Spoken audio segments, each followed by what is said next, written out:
Greetings, greetings, everyone. You have reached From Seed to Systems podcast with me, Cicely, from New African Image Makers.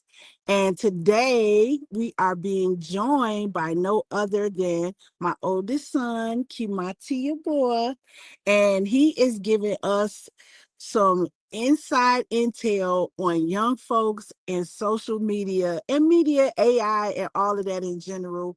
Um, I would love to have an intro if I have some backup on my tech in the background here. But if I don't, I'd like to just get right into it and introduce my son properly. I've already sent notices out, so if you catch my live in the description, you will see that my son has a background in computer technology, IT, robotics, coding, and just the general being a young person, social media, and all the other stuff, AI. So this is a person who helps, basically is one of my top advisors, and I'm not saying that for joke, I'm saying for real, and gives me some very interesting background and perspectives about how I'm navigating in the world and especially online in general. So this is perspectives that I know are very valuable for me, and I know that he's gonna be sharing some heat and some value for you guys as well. It's not often that we get a chance to get into the mind of a young person, so I'm super excited to have him with me today, and I'm very grateful. And for those of you who know our family, I'm always talking about I got skin in the game. Now you've been through this podcast introduced to that skin for real, and it's nothing that I take lightly. It's how you guys doing? How y'all doing? Did you enjoy your workout? Oh yeah. I saw you out here getting it. Yeah, hour and some straight. Man, so yeah, we are outside here, the beautiful, sunny south side of Chicago. And yeah, this is the real skin in the game right here. So this is not something that I take for joke. My children, my family is very valuable to me and very encouraging to me. And I my son, as I affectionately call him, Kweku, is more or less a behind the scenes type of guy. So to get him out in front of this camera today is a feat, and I'm so excited and I'm so proud to have you. Thanks for joining me on my podcast. You're welcome, and greetings to everybody. Yes. And anyway, so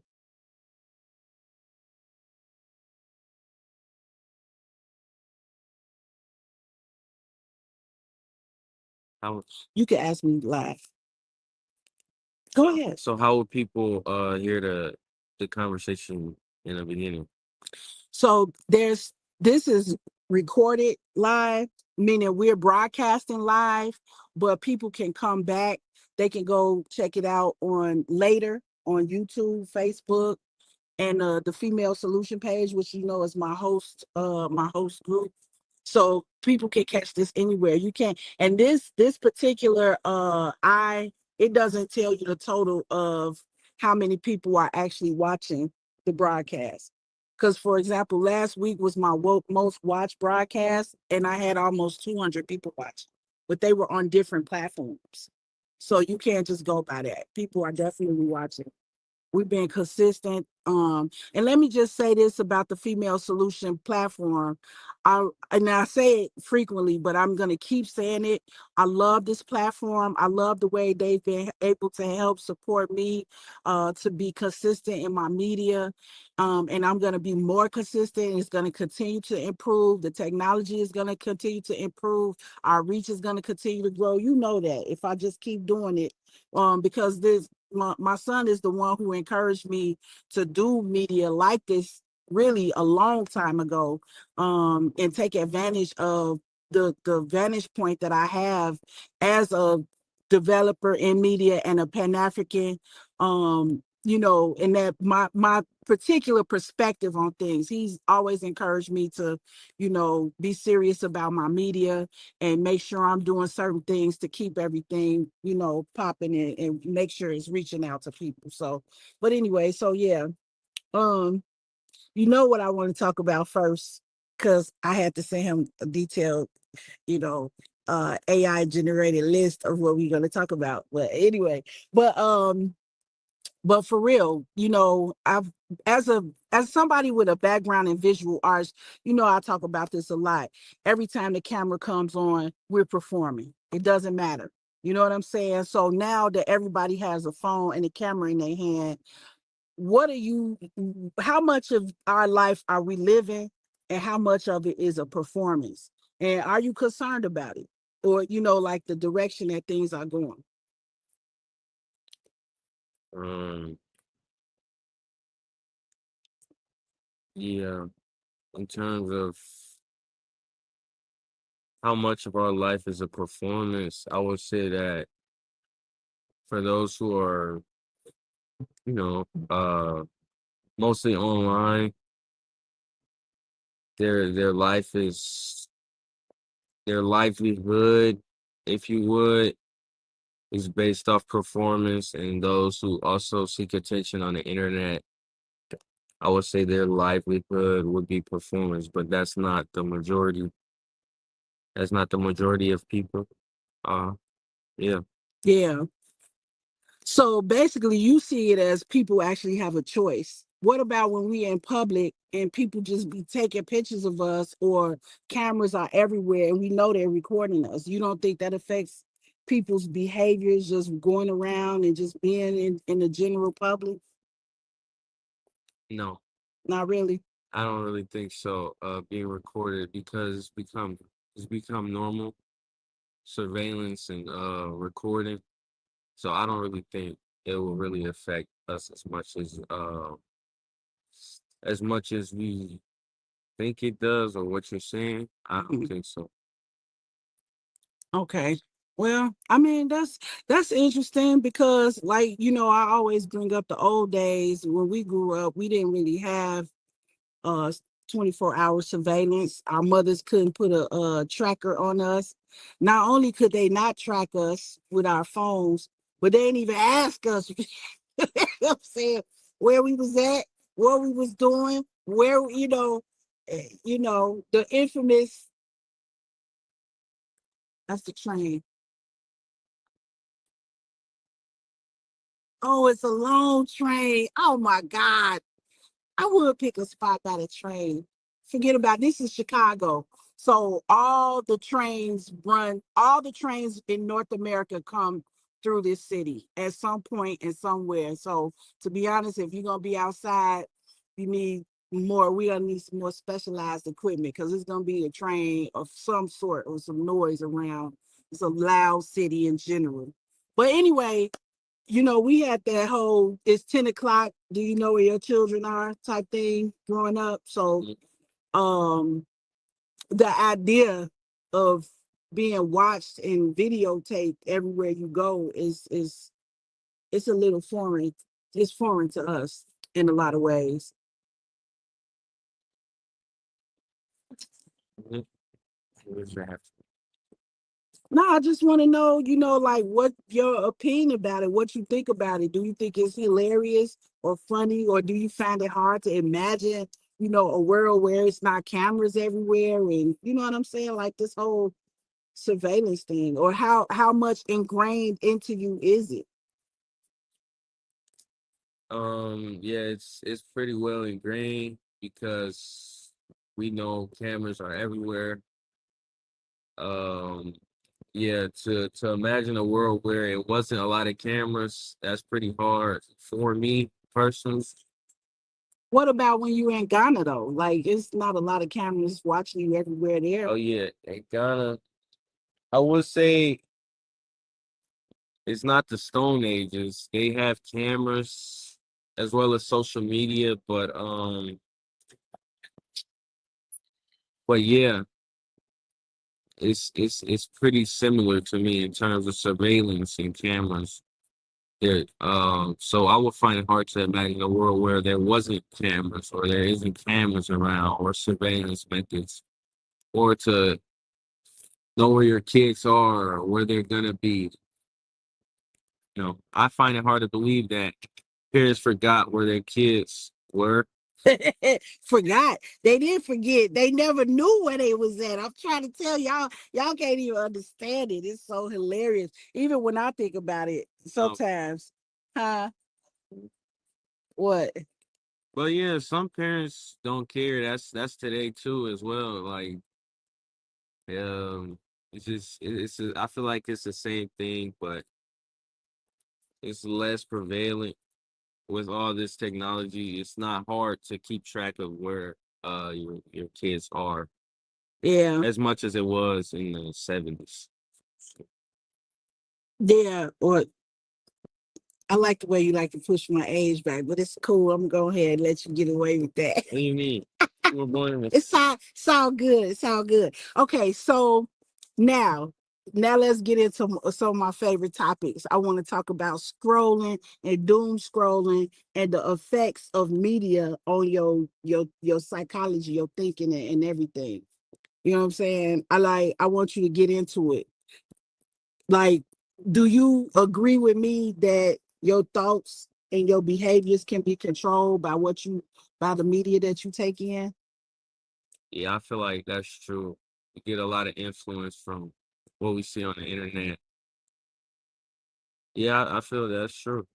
So then what about the whole scrolling thing? Like where do you see the separation between what you actually into and what you want to do and what the internet is actually pushing?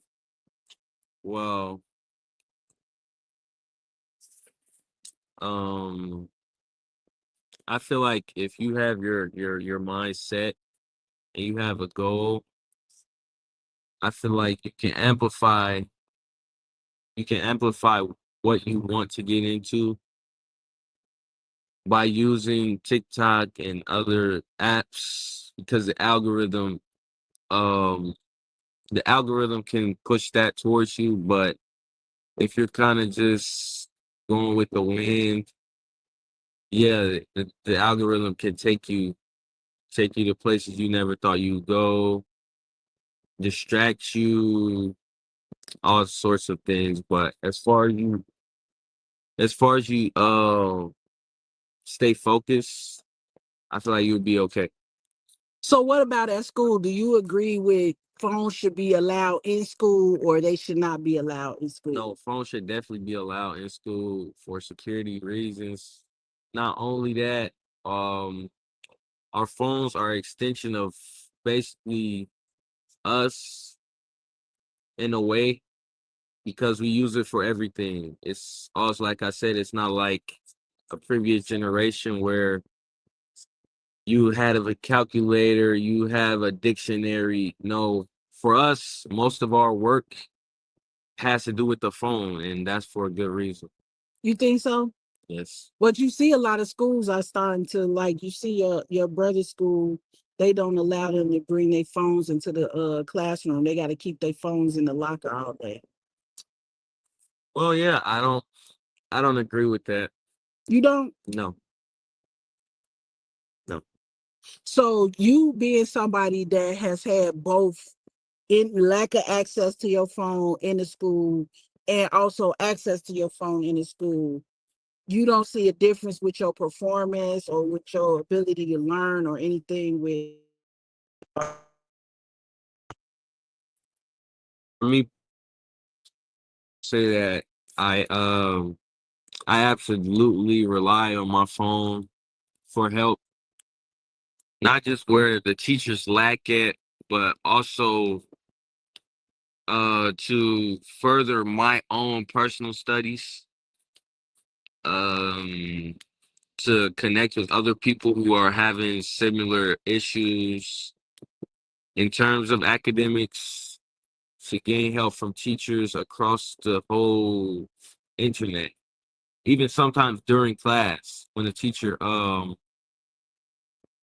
fails to completely help me understand the topic or less. Wow. I don't know, just because I mean, I'm still caught up in, like, as you know, I use the technology probably as much as, or maybe even more sometimes than you guys do. And one thing I notice is that I still get more out of myself when I pick up a pen and a pencil and I write on paper. I get more out of myself when I do it that way, and I remember things more, you know. I mean, you don't got no problems with your memory, okay? So, but for me, I do. And like, if I listen to like a video as opposed to reading it, which one you think I pick up more on? For me personally, what's the question? I'm just saying, when you use technology, um, into, okay, let's say for example, you trying to learn something new. You could listen to an audio book or summary online, right? Or you can even have Chat GPT summarize it for you, right? Mm-hmm. Okay. But I find that when I read the topic and my mind responds to what I'm reading more. Or when I write down what I'm learning, I remember it better. Like, hands down, it's a huge difference. Like, if I listen to an audio book, I have to listen to it 3 times in order to retain less of what I would retain if I read it, with my eyes on the paper. So, I mean, I'm just asking about your experience because I know you're a writer too. So, Well, yeah, that's where I'll say we'll differ because me personally, when I hear something or when I'm I thought the screen was black. no. When I hear something, I find that I retain it way better than when I read something. Oh yeah, that's true. That's true. I'm visual, you're audio, so that makes perfect sense. That's something to think about. Okay, we're gonna take a quick break, and then when we come back, we're gonna start talking about, just all things AI. Thanks for joining us, and stay tuned. The Soulful Chicago Book Fair, Woodlawn's premier summer event, returns to 61st Street between Cottage Grove and King Drive, Saturday, August 9th, 10 a.m. to 8 p.m. Join us for another celebration of literary works by and about the Black experience, featuring children's books,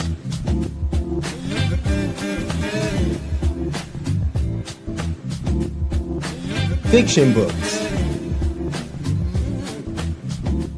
and nonfiction works by local and international authors. The main stage will host an entertainment lineup second to none, with Pari Lemuel, Aniba and the Soul Stars, and the mesmerizing Moo Moo Fresh. Special guest, DJ Celeste. The community stage features a variety of family-friendly performances, such as DJ sets produced by IC Music, an organization that trains and promotes blind audio engineers. All this and more, Saturday, August 9th, free and open to all. Be there.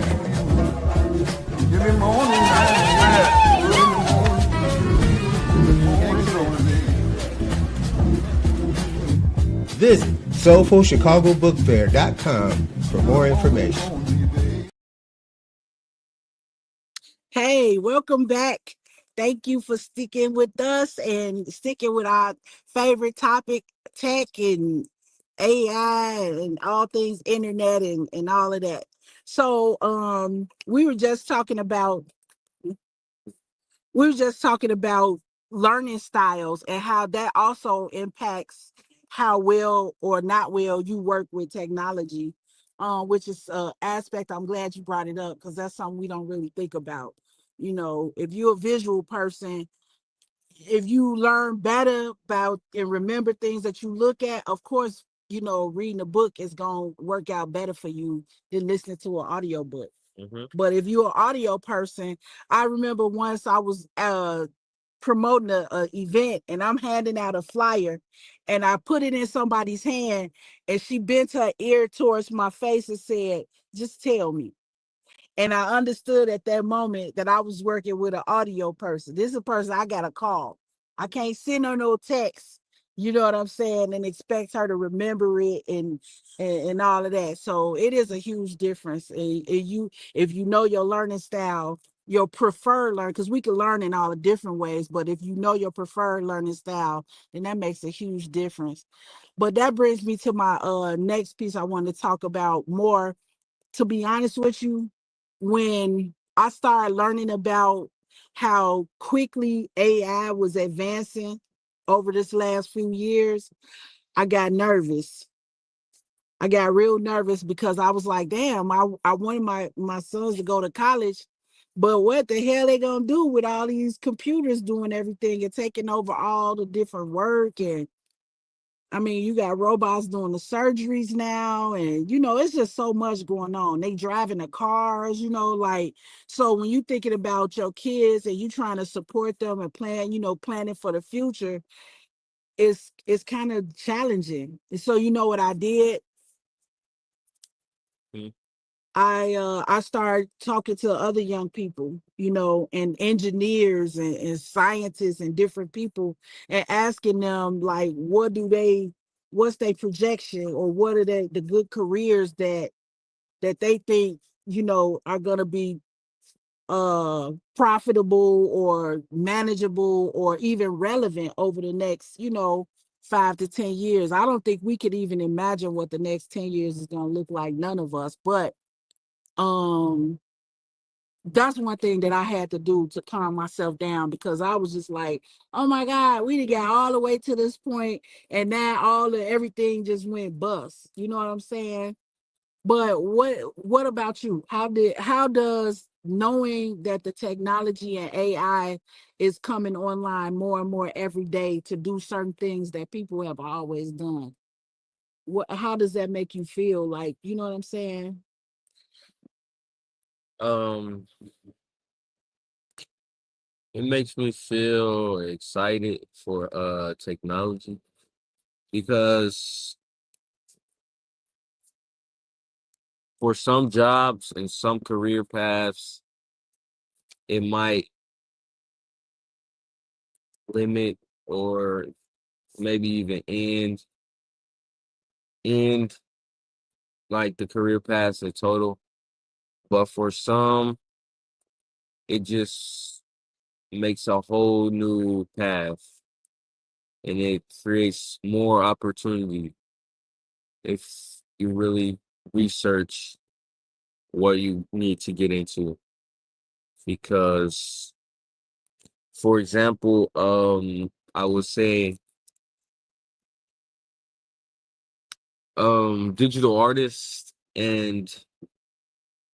digital artists and drawers, you can say that AI has been creating images and taking them out of business, but you can also see some digital artists use AI.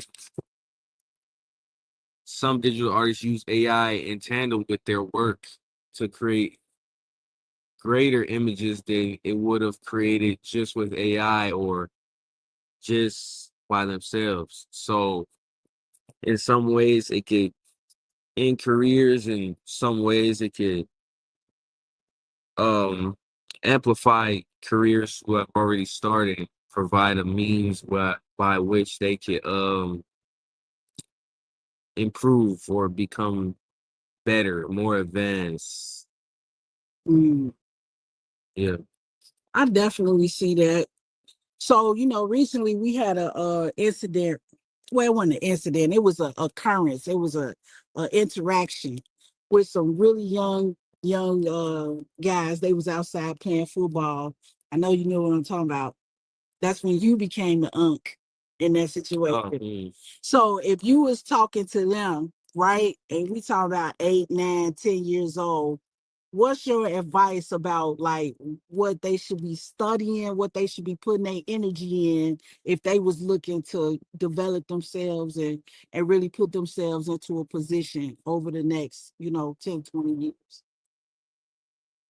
Sure. If I was talking to some 10, 11-year-olds, I would tell them to pursue what they want to pursue, but also keep in mind that the world is changing more accelerated than previous generations. In this moment, it's changing faster than it was ever before. So whatever you do, make sure to incorporate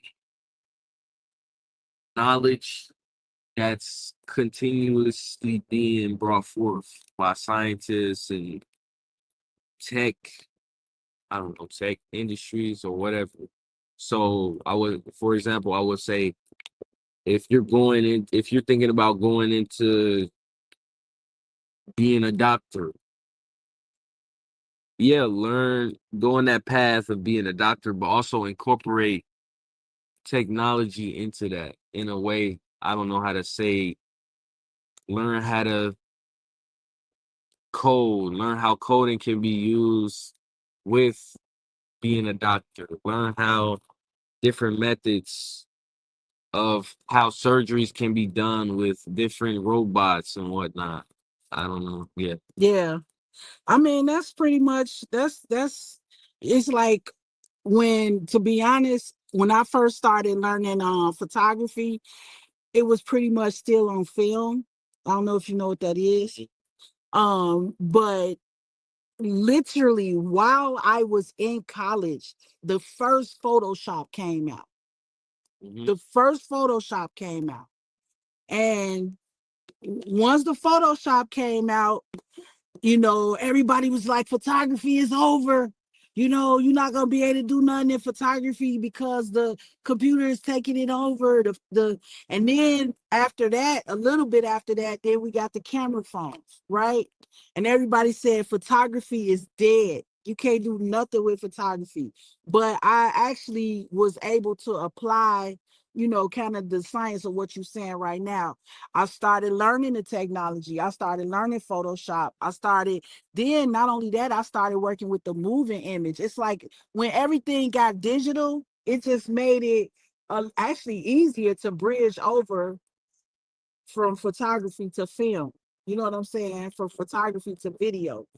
And so I just stacked that, I stacked more knowledge on top of it. So even though I'm a Gen X solid, okay, I've been through a change, enough of a change to kind of recognize a little bit about how that works. So on that end, is 2 points in which Gen X, I think, identifies with young people. And that one is with the fact that we are hip hop. You know what I'm saying? Like we are the original hip hop, and we still listen to hip hop. So we're kind of like the only old people who listen to the same music as our kids. Like historically, that's not really, you know what I'm saying? We kind of do, but a lot of ways we don't. And then the other thing is, we came up at first, there was none of these technologies. And then we lived to see all of them. So we went from, you know what I'm saying? We were that transitional generation. So now, even sometimes you guys are telling me, Ma, too much, back up off the tech, get out of that AI, you know what I'm saying? And like, I could guarantee you, I never had to say that to my grandparents, okay? I remember I was trying to teach my grandma how to use headphones with a tape. That was like a big technology, and she just could not understand you could press rewind. You know what I'm saying? It was funny. But so yeah, like I really I think that's the best advice, and that's one of the reasons why I was hoping to have you on just to talk about this topic, because it okay, I could say it, but it sounds a lot better, coming from you. So what's our next topic? We're talking about what about okay, this is a good question. I want to really topic I want to talk about. Because I noticed that in Ghana, student-based learning is more communal generally than it is here. Mm. You know what I'm saying? Meaning like students work together and they learn together and they help each other. Like that's a staple of West African training, right? Then you come here and it's like your teacher gives you a test. You okay? Yeah. And you're expected to just pull everything from your own mind and do everything on your own. How much of that is relevant with AI? Like, do we really gotta learn like that? Like, what the old system of we give you the information and then we test to see if you memorize everything. How relevant is that right now? Should you even be marked for cheating if you're using AI? Like, I want to know your opinion on that for real. As having observed, you know, a little bit of all these different I don't systems. see the difference between the teaching, the learning styles, and I just feel that yeah, based on my personal experience, I would say that I don't see a difference between we help each other in school. If you reach out, you can get help if they're reasonable. You know, if you have reasonable classmates. But I will say that I feel like we should start incorporating AI because for me, well, you're not. I know. Because you're talking and it was when he was born. So I think that I'm Yeah, okay. For me, I would say that AI will become an extension, just like our phones. It should become an extension of what we do and how we function, how wow. we, you know, how we produce stuff. So if if moving forward, that would be a good idea.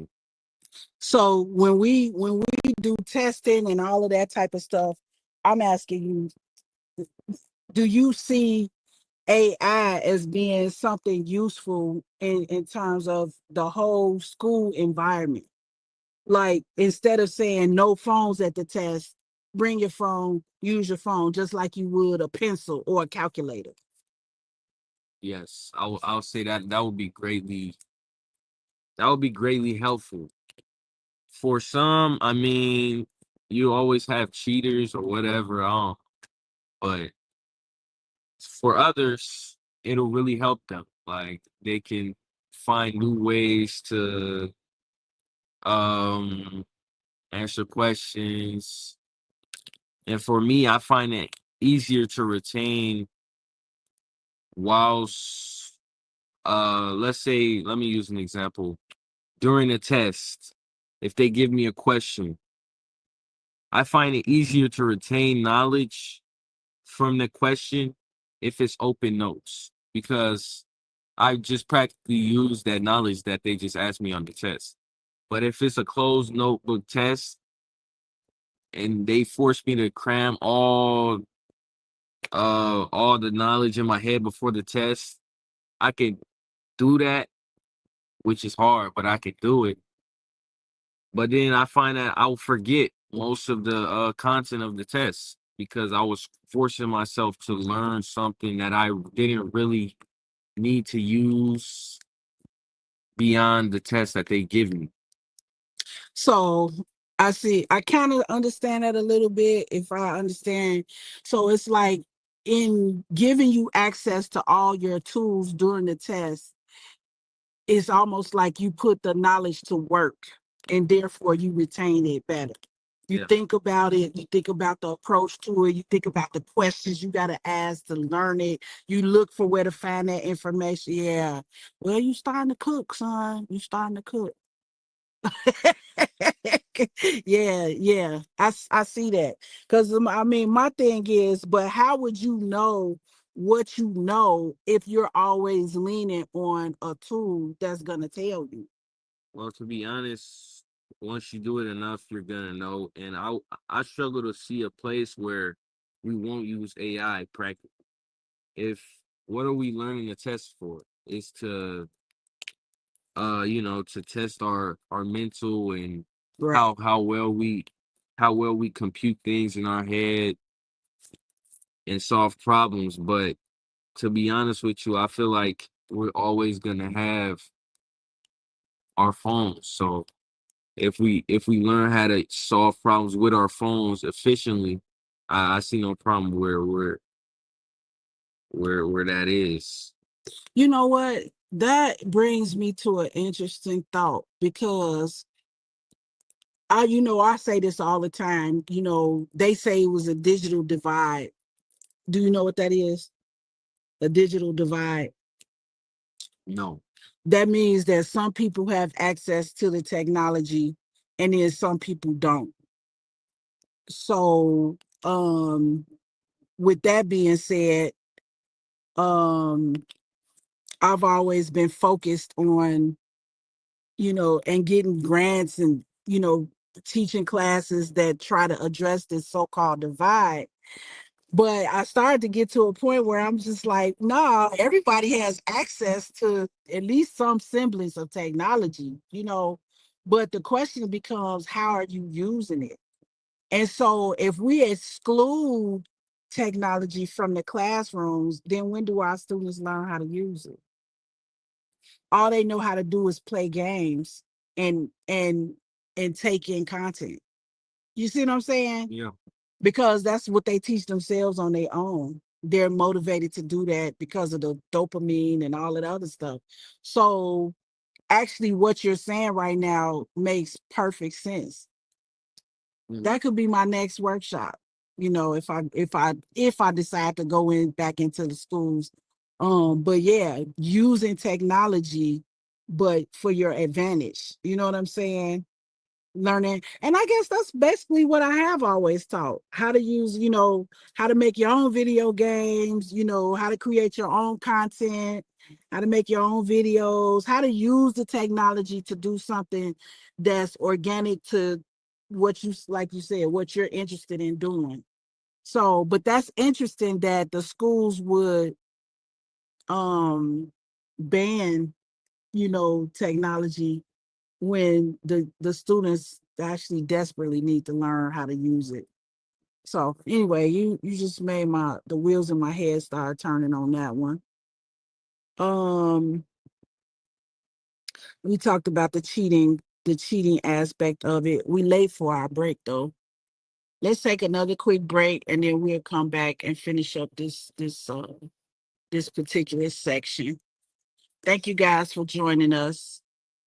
Let me find a nice commercial. This is my favorite one, I think.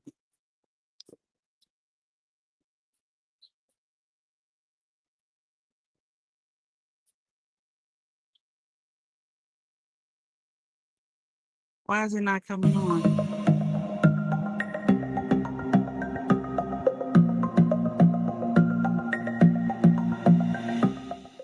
Hi, I'm Barbara. I'm Cheryl. And I'm Naima. We're three Black moms. And in case you didn't notice the resemblance, we're also three sisters. We're going to be coming to you every week, sharing our successes and our mistakes as we navigate our lives as moms, wives, sisters, daughters, and of course, Black women in today's world. We'll talk about it all: race, politics, religion, economics, culture, and we'll take a look at everything from whether or not to use corporal punishment to how do you teach your children about sex. Look for our upcoming book, Growing Up Charles. It's a personal story about our lives growing up in Maple Park on Chicago's South Side. I'm Barbara. I'm Cheryl. And I'm Naima. We're three Black moms. Follow us on Facebook and subscribe to our YouTube channel, Three Black Moms.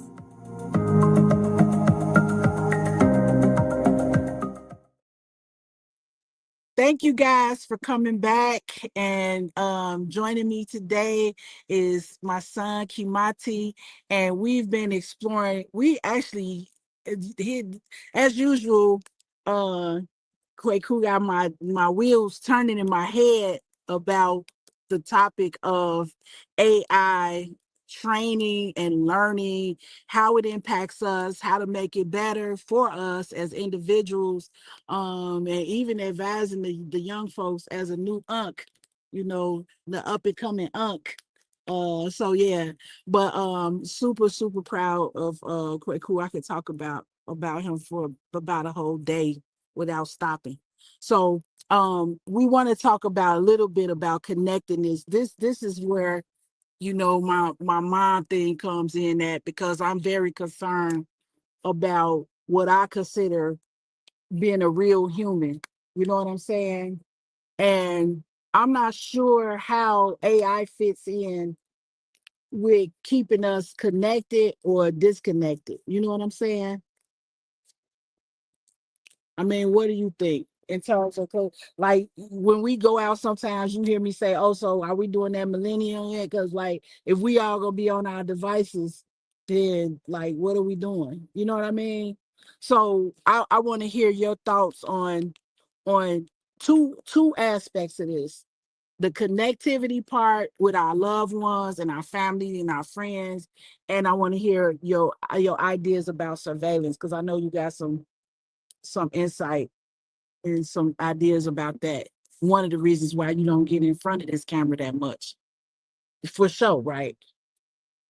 No, I just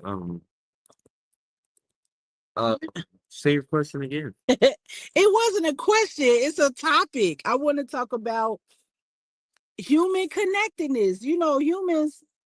That's why. You want to move? You want to move it over this thing? Yeah, let's move. Yeah. Technical break or whatever we doing. Okay, so we talking about just real human connectedness. Like I personally feel like we spend too much time on our devices and not enough time with each other. And I'm not going to front like I'm not the ringleader of that, but I want to hear your opinion about it. I wanted you to talk about, what your observations are with it. And are these tools helping to bring us together or making us move further apart? Yeah, I will agree with you on that. I'll say that we have to learn to manage our device usage. That's pretty much Critical. Yeah, that's pretty much it. So what's your recommendations for a young guy? Like if you was advising the same group of kids, like what should they structure look like in terms of if you using it this much, you went too far. What's your too far? I don't know. I'm not a doctor, but yeah, shouldn't use it all day. Uh, I pretty much people know this. You shouldn't use the phone all day or the computer all day. It has negative effects to your posture, to your to everything basically if you stay on the device all day. So, have a well balanced schedule. I'm not a doctor, but I would say work out, you know, Fix a sandwich. yeah, cook your own food if you can, or learn to practice uh maybe an instrument, find a hobby um other than devices, Pokemon cards. I don't know. Since we talking about 10 and 11, I love that. Okay. Well, I mean, yeah, you pretty much be on the same page with that. It's a struggle though, because you physically get hooked into it. You know what I'm saying? And especially those of us who, sometimes we get paid to sit on the computer all day. You know what I'm saying? So it's very challenging to balance that out, but we definitely gotta find ways to do it. But I would say if you going out to dinner with your family, that's a good time to put your device down. You know what I'm saying? Yeah. Certain things that we do, it's like, come on, you gotta, and if you find yourself not able to do that, then you gotta ask yourself a lot of personal questions. Mm-hmm. Yeah. But what about the surveillance piece? Because this is it. Don't front on me. Just let's talk about it frankly, because you guys have cautioned me a lot dealing with surveillance. So you definitely got some thoughts on it and some ideas around it. And I just, about, everybody has a digital footprint, right? Right? Mm-hmm. So what do you think personally, like what's your standard, as a man, in terms of what should you put of yourself online and what should you hold? I mean, not being Mr. Beast where your whole life is online for the most part. You know what I'm saying? Just being a regular person. That all depends on how much you're comfortable with. But for me personally, I don't like to post that much about anything, to be honest. What about me? The advice that you guys give me, what are some of the limits Oh yeah. that you recommend? Yeah, if you prefer to post online or have people see what you're getting into, that's fine. But for me personally, I don't like to do that. Just based on algorithms and technology they already have, there's already enough known about you on the internet. Adding more is just you're becoming a part of the problem of how they're controlling the media, how they're controlling you, what trends are controlling you. Um and you're losing your privacy. Yeah. So yeah. I personally don't seem like we have privacy anymore. So I just err on the side of kind of do me and let it go, because Well, I feel like it's all seen anyway. that's not true. That's not true. But I feel like we do. But posting yourself profusely every aspect of your life, Yeah. or most aspect of your life, that's not helping. Yeah. So we're going towards that anyway. Yeah. So with that issue being brought up, that brings us into my bonus round, where I wanna spend maybe about 5 or 10 minutes with us imagining if we was in charge of all the technological development, what are some of the things that we would do and how would it look and what effect would it have on us? You want to go first? No. Well, because I'm finna knock it out the park, out the gate. For number one, everything would not be blue light focused. Okay, I would change that yesterday if I could. Okay, light ain't meant to come at you blue, blue, blue, blue. It's too much blue, and it's really having negative effects on our health. The number two thing, um, honestly, I taught digital media and all kinds of multimedia for years before I realized the students that I served and the places that I taught didn't even have access to high-speed internet, which means all of the technical problems that we encountered when we tried to use CAD, and we had an online radio, and we was making films. We had so many technical problems because we never had access to high-speed internet in the first place, and we didn't even know that internet is given out based on your zip code, and if you in certain zip codes, you don't have a chance. You go to certain cafes and you wonder, like, why every time I'm on the south side, the cafe's internet is whack. You know what I'm saying? But when you go to other certain places, their internet works perfectly fine, no matter how many people are in there. Not knowing that the location is associated with various skin colors, and the internet is kind of delved out based on that. That's crazy to me. I would never have unrolled a system like that. Like, whose idea was that? So that's one thing I would change.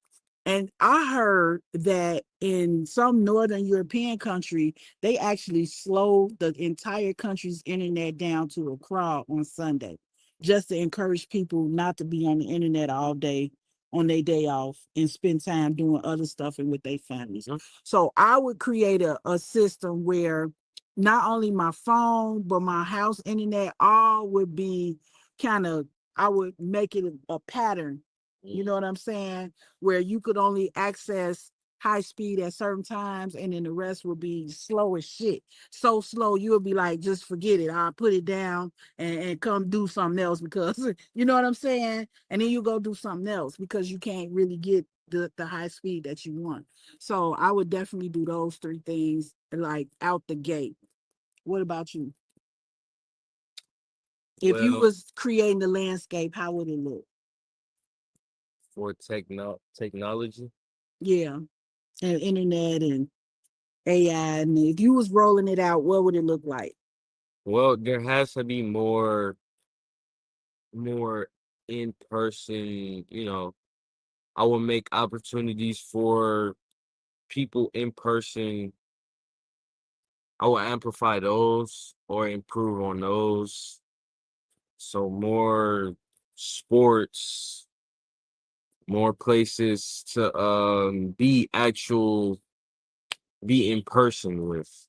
Yeah, Like um me personally, I would love to have a place where I can meet chefs and they can teach me how to cook. If I had like a place to go where they could, you know, it's not directly school or college or it's anything. just kind of like a fun, Yeah, interactive, being around yeah, people who are into what you into. yeah. Yeah, So yeah, and I can learn how to do what I want to do. Yeah, I will improve on those. Um, for the actual technology thing, yeah, I would do what I wouldn't like to hinder people from using the internet, but I will also put in some certain rules like you can't you can't always be having fast internet. So like Ma said, I will cut down the internet for one day so that people can actually be in person, be in tune with what's going on. And shoot, or if they want to be alone, go for a walk or anything, they can do that. But to get off the internet, to not let it control your life, and I will make it I would advertise I would advertise nature a lot more in the media. I wouldn't make everything about technology in in regards to internet and gaming and all that because there's enough of that already. It kind of promotes itself because it's fun. So yeah, I would advertise nature, yeah, and stuff like that.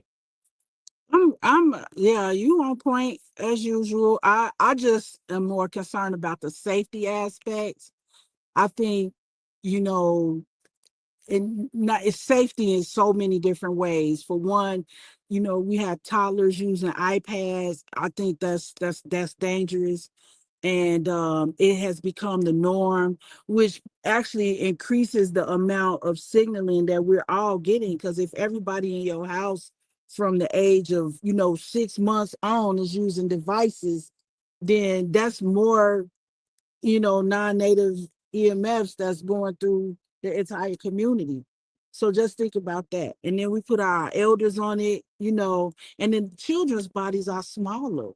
So whatever effect it's having on you, it's having like way more of an effect on their bodies.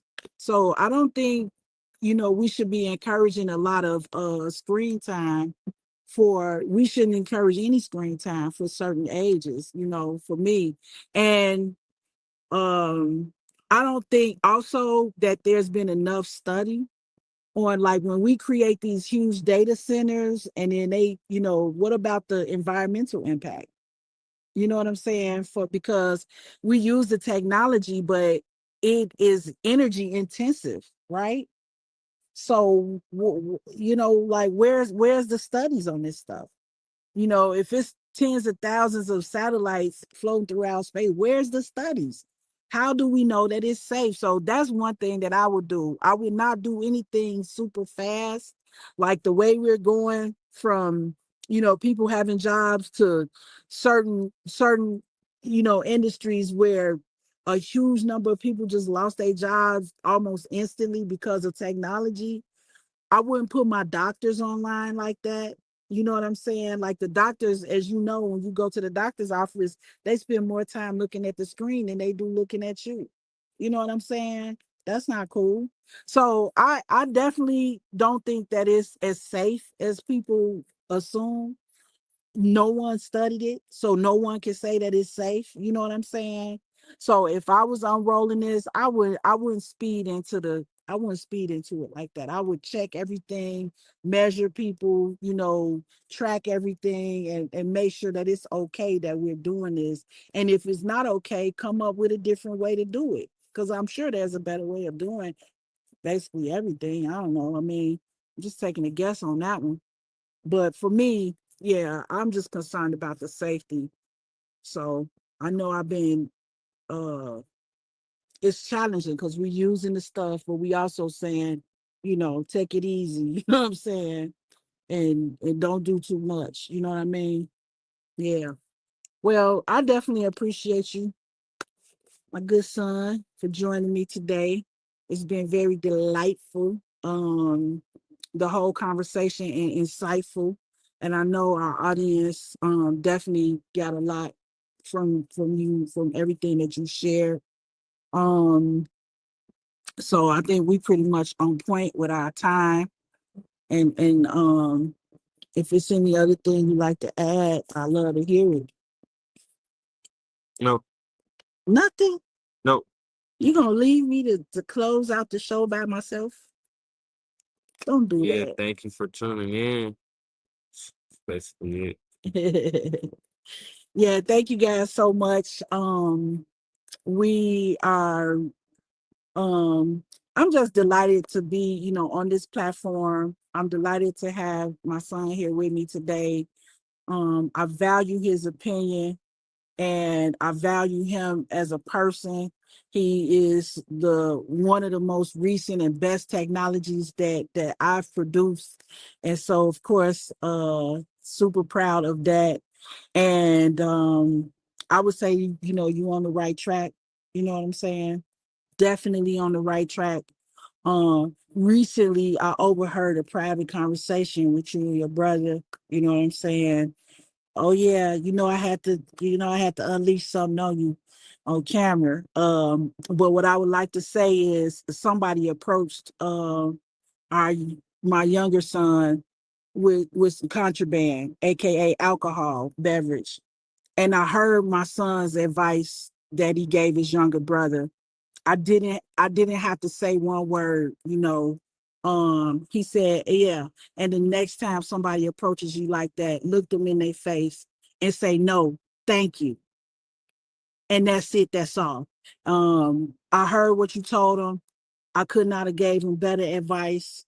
And that advice coming from you actually is more better than me giving it to him because he won't forget it.